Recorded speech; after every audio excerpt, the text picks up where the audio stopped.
All right, so Kathryn, I as I just said, I remember very clearly our very first conversation, and you shared with me this moment. I think it's actually a moment that's happened to you a number of times when you were challenged on your investment thesis, and what that made you think of. Just tell me that story. You know, we're talking about revolutions, right? We are. My existence in venture capital is a revolution in and of itself. There's very few Black women managing general partners in venture. And there's very few that have the investment lens we have at Genius Guild, which is we invest in exceptional Black founders. And what I didn't realize when I started off with Genius Guild, how challenging that would be. And so when I first began fundraising during the pandemic, I did a lot of amazing Zooms. We all remember Zooms. And I remember having a conversation with an investor, a potential limited partner, and I was explaining sort of our thesis, and we were really vibing. We both went to Yale. We were like, yes, go Bulldogs. And then I explained to him, you know, in more detail that we focus on investing in exceptional Black founders, building companies that not only serve urban markets, but have the opportunity to scale beyond. And I could see his face kind of like fail at the word Black. And it was really triggering. And then he started to ask me questions, well, what about other great founders? I'm like, dude, there's only like 3 Black women managing general partners. There's thousands of other folks. They have opportunities for investment. But this lens that I invest with is my unique competitive advantage as a general partner. I'm able to see things you cannot see because your biases do not allow you to see them. And from that, for that reason, you should invest in me, and you should invest in the companies that we invest in. And I remember you said at the time, though, it's both you disagreed with him, but you also thought it was based on sort of a faulty worldview. It is. It's this worldview, and I think we're all kind of experiencing now, which is this sort of winner takes all, which is complete bullshit. This idea that if I win, you lose. It's really baked into who we are, and I think that's complete, utter bullshit. We're not in that world anymore. Just because I win, it doesn't mean that you lose, and because you win, it doesn't mean that I lose. And so I wanted to challenge this person, and I also challenge you all out there to think differently about this. What if we could create a world where everyone wins? And this is a venture capitalist saying this. What if we could do that? What if the goal isn't to necessarily give everyone the same thing, which is what a lot of people, I think when you say everyone wins, that everyone gets the same thing. What if everyone gets the opportunity to win? And so to put it in sort of VC terms for those of you who are startup heads and in investment, you know, when you make an investment in a company and it exits like Figma, as an investor, everyone gets an X. Everyone might not get 100X. You know, some people might get 2X. Some people might get 10X, depending on when and where they invest, but everyone gets a return. What if we apply that to the world? Yeah. Tell me about, I love the way that you play this out next, just saying. Tell me about the butterfly effect of winning.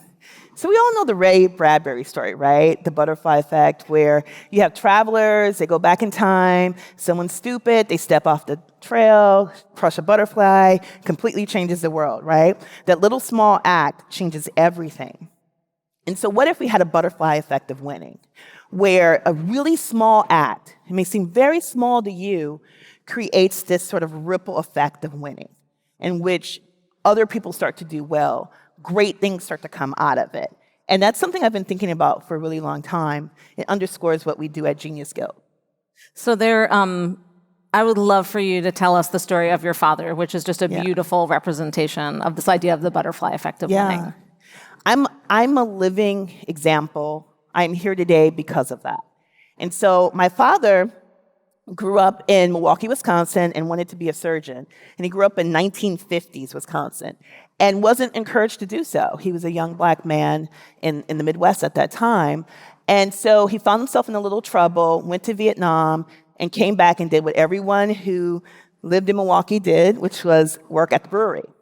And for those of you who come from factory towns, you know how important the factories are to the community. It's not just a job. It wasn't a job. It was a place of belonging. It was a place where your friends were. It gave you meaning.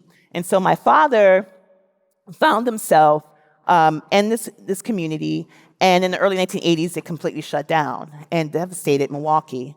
But he took a course at a workforce development center, became you forgot, you left out his job in between.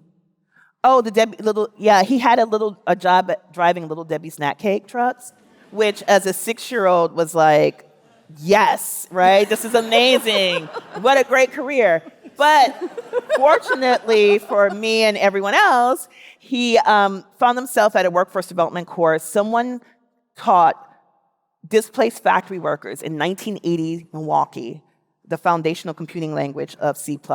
And my father took the course, fell in love, and grew throughout the ranks, got an internship at IBM at age 36, then became an entry-level data entry person at Digital Equipment, and then arrived at Microsoft in 1990s. And why that matters is between the years of 1986 and 1996, Microsoft stock 100x.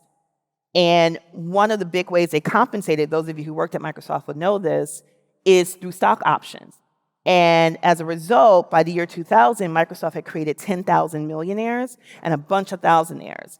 And one of those millionaires was my father, the high school dropout turned rock star software entrepreneur, or software engineer. And why that matters is creating 10,000 millionaires didn't make Bill Gates any less of a billionaire. I mean, he's like a really big billionaire, right?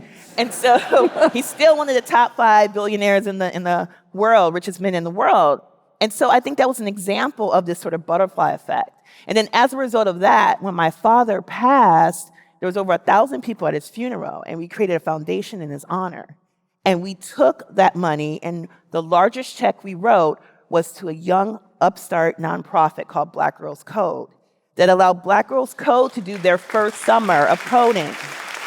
And so that's the example of what I'm saying about the sort of butterfly effect of winning, because my dad won, and because he created all of these sort of seeds throughout, we had this pot of money that was donated to his foundation. And then because of that, we were able to invest in Black Girls Code, who's continued to serve thousands of young Black women technologists. I think it's so cool. I want to come back quickly to just that moment you said before, like creating 10,000 millionaires did not make Bill Gates less rich or less. In fact, it probably actually made him richer because it incentivized them. It was sort of that butterfly effect of winning. Everybody wins. Everybody can win. And that's the lens in which we invest at Genius Guild. We look for companies that are not just creating value for themselves or for me as their investor, but also is creating value in their communities, and they're not mutually exclusive. I think we have this belief that if someone's creating community value, it's just impact. It's not going to be great business. I think it's excellent business, and we're proving that with the exceptional companies we're investing in. I love that. Kathryn, we need to wrap here, but I would love for you to just be able to do that shout out to the butterfly effect that set the person who set the butterfly effect in effect for your family first. I've been looking for this guy. I hope he's watching, or someone who knows him watching. But his name was Monroe Shaw. And he was this guy from IBM who decided to come and teach a group of displaced factory workers. And as a result of that small act that seems small, I'm on stage with you today. I would not be here if he had not did that. And so I want to encourage you all today to think of what is the small thing you can do that you can do to create your own butterfly effect of winning. It is a beautiful challenge to this audience and a beautiful gift. Kathryn, thank you so much.